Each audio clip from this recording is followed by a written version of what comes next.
Pemirsa, Bali tak hanya memiliki tradisi dan seni budaya yang memikat hati, tetapi juga memiliki pesona alam yang memanjakan mata. Selain berupa pantai-pantai eksotis dan objek wisata terkenal seperti Pantai Pandawa, Puro Uluwatu, dan Garuda Wisnu Kencana, terdapat satu lokasi unik di Nusa Dua yang menggambarkan keharmonisan antar umat beragama, yaitu Kompleks Puja Mandala. Sebuah kompleks rumah ibadah yang tak hanya menjadi tempat suci, tetapi juga simbol toleransi dan destinasi wisata religi. Bagaimana sejarah Puja Mandala ini? Mengapa objek wisata religi ini kini berkembang menjadi laboratorium multikultural yang dibanjiri para turis? Inilah yang akan diulas pada kesempatan ini.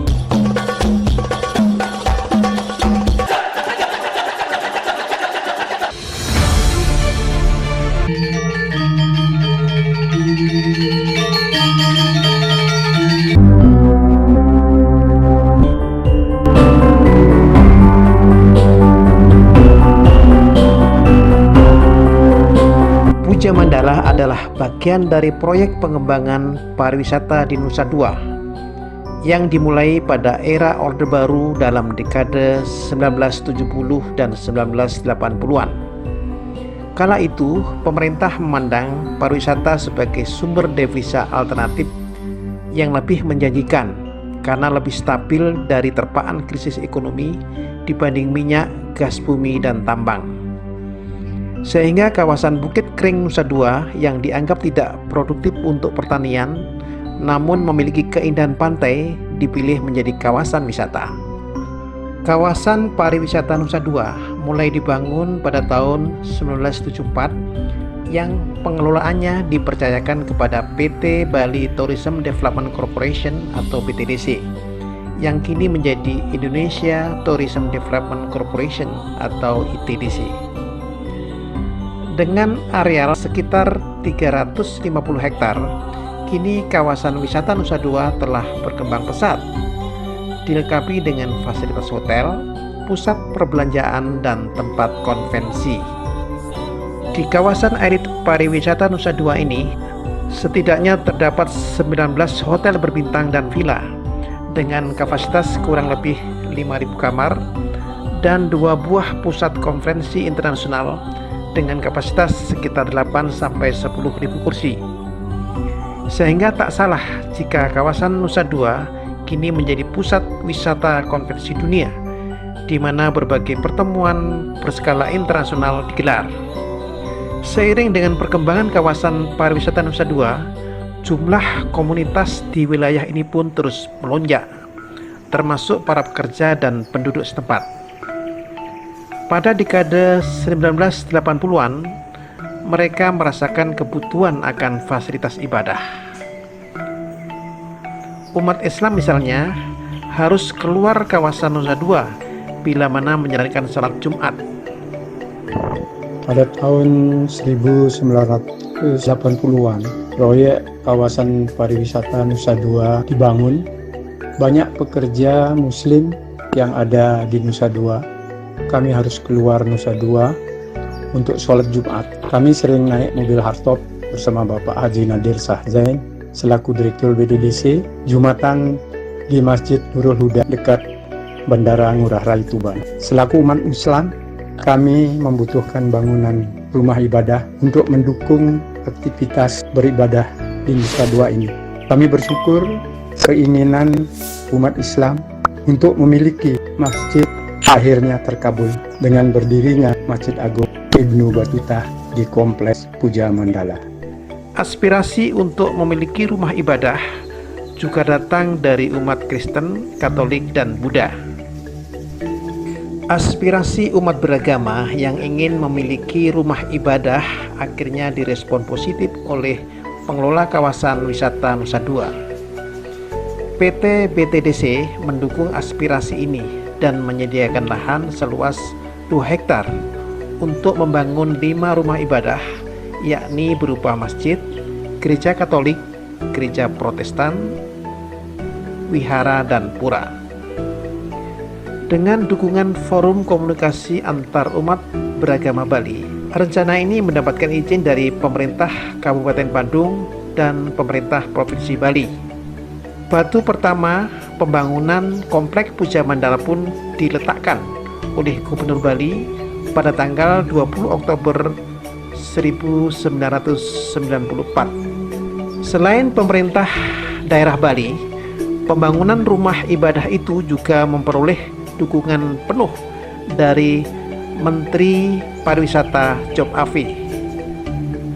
Menurut Bapak Rehan Mukhlis, salah seorang pengurus Forum Komunikasi Antar Umat Beragama Bali, Menteri Job Afi semula mengusulkan agar 5 rumah ibadah di Nusa Dua ini diberi nama Plaza Pancasila. Namun usulan Job Afi ini akhirnya disesuaikan oleh para pemuka agama di Bali menjadi Puja Mandala, yang berarti rumah ibadah atau tempat memuja Tuhan.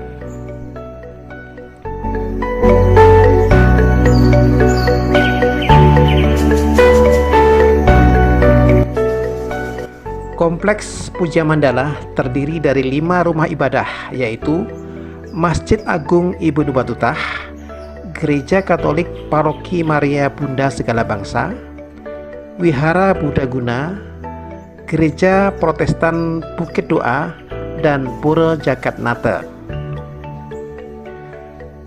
Masjid Agung Ibnu Batutah mulai dibangun tahun 1994 dan selesai pada tahun 1997. Ruang utamanya digunakan untuk ibadah dan berbagai kegiatan sosial. Kemudian Gereja Katolik Paroki Maria Bunda Segala Bangsa dibangun pada tahun 1994 dan diresmikan pada tahun 1997.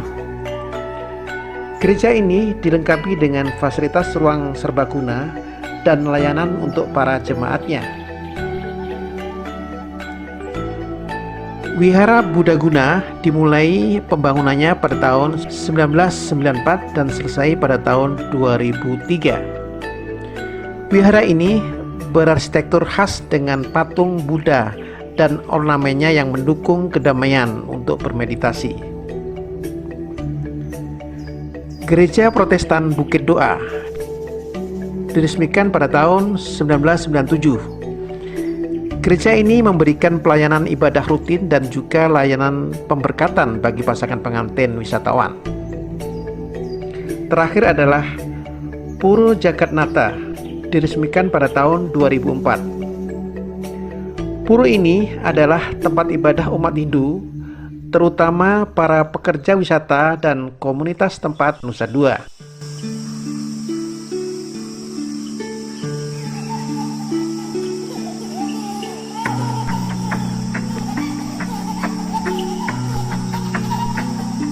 Puja Mandala telah dijadikan paket wisata yang menarik di wilayah Badung Selatan ini, termasuk wisatawan yang ingin menikmati Tanjung Benua, Pantai Pandawa, dan Garuda Wisnu Kencana. Apa Pak alasan teman-teman datang ke Bali ini? Alasannya pengen tahu bagaimana pantai Pulau Dewata. Pulau Dewata. Kemudian ziarah di Bali ada makom para wali, ada wujud makom wali di Bali. Sepertinya ya saya bawa kemudian saya lebih saya Haji Mukmin, terus Siti Khadijah gitu. Oh. Kemudian paginya tadi ke GWK Garuda Kencana, terus ke Masjid Puja Mandala sini, kemudian nanti setelah itu ke Pantai Pandawa, besoknya juga ke Bedugul. Kira-kira apa Pak yang menarik di Puja Mandala ini Pak? Di Puja Mandala ya setelah kan dilihat dari pengalaman Raja Salman sudah pernah salat di Puja Mandala, jadi masyarakat ada yang pengen tahu bagaimana Masjid Puja Mandala gitu. Di sini ada tempat ibadah yang berdampingan, yang menarik dari berbagai macam keyakinan. Ini ada tempat ibadah dari satu lokasi untuk melambangkan suatu kerukunan antar umat beragama yang sama bagus gitu. Benar-benar Indonesianya di Bali. Puja Mandala telah menjadi objek wisata ziarah yang melengkapi objek wisata ziarah yang ada di Bali. Tiap hari ada sekitar 5-50 bus rombongan wisatawan ziarah dari Pulau Jawa, termasuk yang mampir melakukan sholat zuhur atau asar di Masjid Agung Ibnu Battuta ini. Wisatawan yakni pelajar, mahasiswa, peneliti hingga pejabat dari berbagai negara datang untuk melihat simbol nyata dari kerukunan dan toleransi di Indonesia ini. Pemahaman toleransi ini harus kita pupuk, harus kita kembangkan. Memang pesan guyub itu semakin terbangun, itu salah satu landasan berinteraksinya kita dekat gitu. Misalnya di Ibnu Battuta ada perayaan kaitan Idul Fitri, jadi di situ ada perayaan, ya pimpinan umat yang lain itu dihadirkan. Masing-masing rumah ibadah itu memiliki ketenagaan, apakah kebersihan, apakah dari segi security-nya gitu kan. Mereka ini berbaur gitu. Kita sudah pernah juga membuat satu semacam gelora kebangsaan lah. Jadi serangkaian 17 Agustus bikin semacam ya acara perayaan sederhana tetapi melibatkan semua, melibatkan generasi muda. Demikian juga di Katolik bikin acara mengundang seniman-seniman rebananya masjid, tari gamelan yang punya. Nah, ini praktiknya begini. Jadi manakala Natal, basementnya Masjid Agung Ibnu Battuta itu direlakan mengelola di situ untuk dijadikan parkir bagi anak-anak Katolik. Apa ini bukan praktik yang luar biasa yang patut kita jadikan satu tauladan?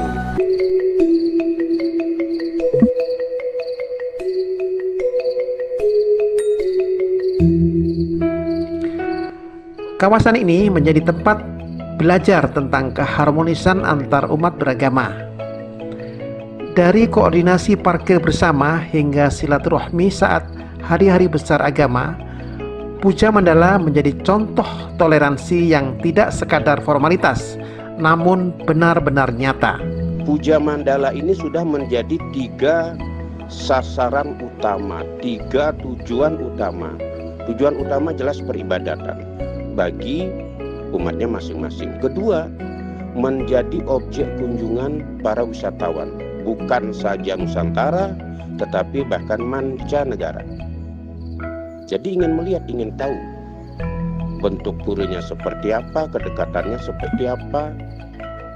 Nah, yang tidak kalah penting adalah menjadi objek survei, objek penelitian. Bahkan ada yang ingin meraih gelar doktor, bukan saja Nusantara, bahkan dari luar negeri pun datang ingin mendengarkan bagaimana kita merajut, menjalin, mengikat sehingga terbangun satu kesatuan. 5 rumah ibadah termasuk Masjid Agung Ibnu Battuta di Komplek Puja Mandala ini telah menjadi laboratorium multikultural yang menarik.